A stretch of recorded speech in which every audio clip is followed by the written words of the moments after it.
जैसे जैसे नरेंद्र मोदी 75 ईयर की तरफ बढ़ते जा रहे हैं, उनका 75th बर्थडे आने वाला है, उस हिसाब से इंडिया में एक क्वेश्चन है जो हमेशा चलता है। Any guesses guys? वो एक क्वेश्चन है कि नेक्स्ट पीएम कैंडिडेट कौन बनेगा। हालांकि अगर जितने भी सेंसस डेटा और लोगों का मिजाज देखें तो लोगों का मन तो सिर्फ नरेंद्र मोदी को ही अपना प्राइम मिनिस्टर बनाने का है, पर एक एज चीजें और ये जो फैक्टर्स कभी ना कभी आएंगी और बीजेपी की सत्ता में दूसरा कोई प्राइम मिनिस्टर कैंडिडेट आएगा ही, ये तो एक बिट नेचुरल सी बात है, एक बिट नेचुरल सा प्रोसेस है। और इन सब के चीजों के बीच में जो नाम सामने निकल के और उभर के आते हैं वो सबसे पहले आता है सीएम योगी का। ऐसा हमें लगा था, पर इंडिया टुडे का क्या कहते हैं, एक उन्होंने एक 2 लाख लोगों का अपना एक आंकड़ा किया जिस सेंसस के अंदर लोगों को, इंडियन लोगों का वोटिंग लिया कि कौन सा इंसान आपको लगता है कि परफेक्ट प्राइम मिनिस्टर कैंडिडेट हो सकता है। जी हाँ, और उन सब चीजों के बाद कुछ आंकड़े इस तरीके से आए कि आपको शॉक कर देंगे। हमें लगा था कि लोगों की लोकप्रियता में और चीजों में सबसे ऊपर हैं सीएम योगी, पर उनको भी पिछाड़ दिया किसने? Any guesses? अपने कमेंट सेक्शन में आप बता सकते हैं अगर आपको पहले से पता हो तो। हालांकि मैं आपको बता देती हूँ, first and perfect PM candidate लोगों की नजरों में है हमारे होम मिनिस्टर अमित शाह। जी हाँ, उनका जो नेतृत्व है लोगों के दिमाग में एज अ स्ट्रॉन्ग स्ट्रैटेजिस्ट है। लोगों को ये लगता है कि अगर आपके अमित शाह जी हमारे प्राइम मिनिस्टर बने तो बीजेपी की सत्ता इंडिया में रहेगी ही रहेगी, क्योंकि 2014 से लेकर आप अभी तक की हिस्टोरिकल विंस को देखोगे ना तो उसके अंदर अमित शाह का बहुत बड़ा गेम है। बनारस जैसी जगह में जिसको कैप्चर करना इतना मुश्किल था, अमित शाह की रैलियों और चीजों ने उस चीज को कैप्चर कर लिया। जी हाँ, यूपी में अपना एक सत्ता जो क्या कहते हैं आपके योगी ने तो बनाया ही था, पर उसके पहले से भी चीजें जो बनारस में उनके रोड शोज होते हैं, चीजें होती हैं, और सब स्टेट्स के अंदर जिस तरीके से इलेक्शन के पहले वो गेम खेलते हैं, जो स्ट्रैटेजी वो लगाते हैं, उससे लोगों का एक फर्म बिलीव है that he is the biggest mastermind we have in our country right now. हमारे कंट्री में एक बहुत बड़ा मास्टरमाइंड है जो कि वो है स्ट्रैटेजी वाइज, और उनने जो कई कई जगहों पे जो लॉ से रिलेटेड जितनी भी चीजें की हैं उससे भी लोग काफी इंप्रेस है। सबसे पहली चीज जो ये थी कि आर्टिकल 370 को हटाना, उसको अबॉलिश करना।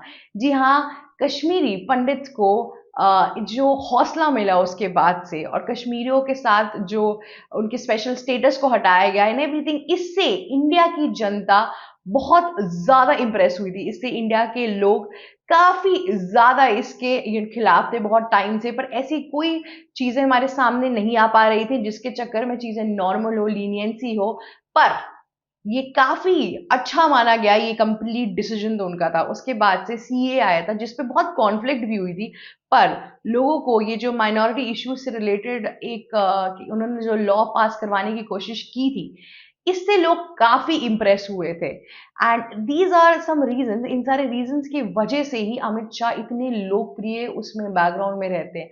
भले भले ही अगर आप देखेंगे उनकी ऑडिटरी स्किल्स और चीजें जो अभी इस टाइम पे जो उनका ऑडियंस और उनके बीच का जो क्या कहते हैं एक वार्तालाप है, जिसे मोदी और क्या कहते हैं लोगों के बीच का वार्तालाप है, उसमें काफी डिफरेंस है।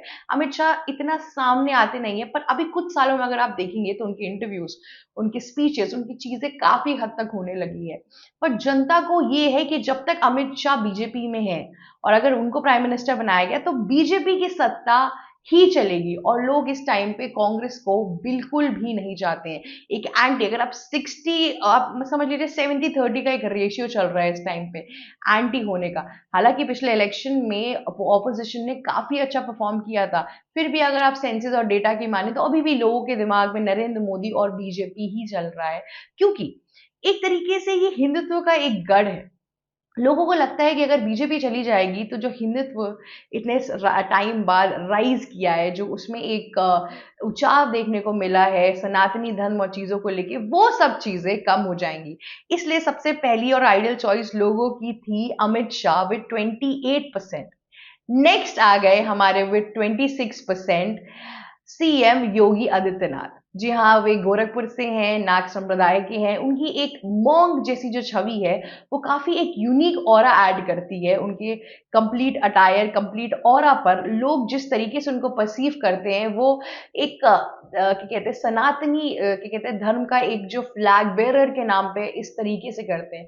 लोगों को उनकी जो सनातनी छवि है, वो काफ़ी हद तक पसंद आती है। साथ ही साथ अगर हम टेक्निकलिटी पे भी जाए, योगी आदित्यनाथ ने यूपी जैसे स्टेट को काफी हद तक as per the data and claim और लोगों के दिमाग में जो परसेप्शन है सेफ बनाया है। जी हाँ, वहाँ पे पेट्रोलिंग पहले से ज्यादा हो गई, क्राइम रेट कम हो गए, हमने बहुत से गैंगस्टर को मरते हुए उस टाइम पे देखा, उनके एनकाउंटर होते हुए देखे। तो इन सब चीजों में अगर आप देखें तो योगी आदित्यनाथ का इन्फ्लुएंस यूपी के अंदर बहुत ज्यादा है। योगी आदित्यनाथ ने जिस तरीके से कोरोना के टाइम में जितनी भी चीजें थी और यूपी को इतनी पॉपुलर स्टेट को, आपको पता है एक अगर आप यूपी को ले लो, यूपी की जो पॉपुलेशन है और ब्राजील की पूरे कंट्री की जो पॉपुलेशन है वो ऑलमोस्ट सिमिलर है। जी हाँ, हमारे यूपी में इतने लोग रहते हैं। उस सारी चीजों को इतने बखूबी उन्होंने जो हैंडल किया था, जैसे कि हार्वर्ड के जो कि कहते हैं रिसर्चर्स थे, उन्होंने भी योगी आदित्यनाथ की सब चीजों पे तारीफ की थी। तो ये सब जो कुछ पॉइंट्स है योगी आदित्यनाथ की, ये काफी इंप्रेसिव है। लोग काफी इंप्रेसिव है कि उनको लगता है कि अगर ये यूपी के अंदर क्राइम रेट कम कर सकता है, तो अगर ये प्राइम मिनिस्टर पोजीशन पे जाएंगे तो काफी हद तक इंडिया का भी क्राइम रेट हट जाएगा और हिंदुत्व और ऊंचाइयों पे जाएगा। उसमें फिर कोई कमिंग बैक नहीं होगा। ये जो राइज है ये बढ़ता ही जाएगा इस एक चीज में। इसलिए लोगों का योगी आदित्यनाथ पर एक फर्म बिलीव, एक फर्म कनेक्शन है उनके साथ, एक फर्म अप्रोच है कि उनको प्राइम मिनिस्टर पोजीशन पे रहना चाहिए। दूसरी चीज जो योगी आदित्यनाथ के लोगों को पसंद आती है वो है दृढ़ता। एकदम दृढ़ता के साथ साथ बोल्डनेस, वो बहुत टफ स्टैंड भी ले लेते हैं चीजों को लेके, क्या क्या डिसीजन लेना है। उनके अंदर वो डिसीजन मेकिंग पावर है, उनके अंदर वो गट्स, वो रिस्क, वो चीजें हैं जो इस टाइम पे एक प्राइम मिनिस्टर कैंडिडेट को चाहिए। जिस जो माहौल चल रहा है इस टाइम पे इंडिया के इर्द गिर्द विरुद्ध, अगर आप देखिए हमारे साथ हमारी जो नेबरिंग कंट्रीज है उसमें हमारे साथ कोई खासा इस टाइम अटैच नहीं है। श्रीलंका, बांग्लादेश, नेपाल, म्यांमार, इन सब में से कुछ भी नहीं है। अभी हमारी चाइना के साथ दोस्ती चल रही है, पर जियोपॉलिटिकल रिलेशंस पे हम भरोसा कर सकते हैं, पर बहुत ज्यादा भरोसा हम नहीं कर सकते। हमें चौकन्ना रहने की बहुत जरूरत है। जैसे हमारी एक लॉन्ग स्टैंडिंग फ्रेंडशिप थी यूएस के साथ, वो एक का एक मिनट में चेंज हो गई। वैसे आप किसी भी इंसान पर बहुत ज्यादा भरोसा नहीं कर सकते इन सारी चीजों के अंदर। तो ये सब चीजें हैं। तो उस हिसाब से जो योगी आदित्यनाथ के अंदर बोल्डनेस है, जो चीजें हैं, ये काफी हद तक लोगों को अट्रैक्ट करती है। और उनका कोरोना काल में क्या कहते हैं फ्री राशन बांटना, इस टाइम पे आवास विकास योजना के अंदर उन्होंने काफी घर भी प्रोवाइड किए हैं लोगों को। प्लस टॉयलेट का जो पूरा रेवोल्यूशन चला था यूपी में, अभी मैक्सिमम घरों के अंदर शौचालय हैं। दूसरी एक जो, क्योंकि मैं पर्टिकुलरली भी यूपी से हूं, तो मैंने एक चीज जो नोटिस की है यूपी के अंदर के चेंजेस, इलेक्ट्रिसिटी। पहले जब गवर्नमेंट थी तो इलेक्ट्रिसिटी बहुत हद तक कटती थी, बहुत बहुत टाइम तक नहीं आती थी। अब अगर आप मेजर सिटीज में देख लीजिए, वहां पे भी इलेक्ट्रिसिटी कटती है, पर ड्यूरेशन बहुत कम हो चुका है पहले के मुकाबले। अगर आप रूरल एरियाज में, गांव देहात में भी देखिए, तो भी इलेक्ट्रिसिटी आपकी क्या कहते हैं इंटरनेट फैसिलिटीज, ट्रांसपोर्टेशन, रोड्स, चीजें काफी बेटर हुई हैं पहले से, जो पहले थी। तो इन सब चीजों के चक्कर में योगी जी का जो ग्लोबल इम्पैक्ट है इस टाइम पे, वो काफी हाई है। इस टाइम पे वो एक परफेक्ट कैंडिडेट भी माने जाते हैं। तीसरे नंबर पे जो आए हैं, जिनको सबसे कम वोट मिला है, वो है नितिन गडकरी जी। जी हाँ, उनको सिर्फ 7% वोट मिला है।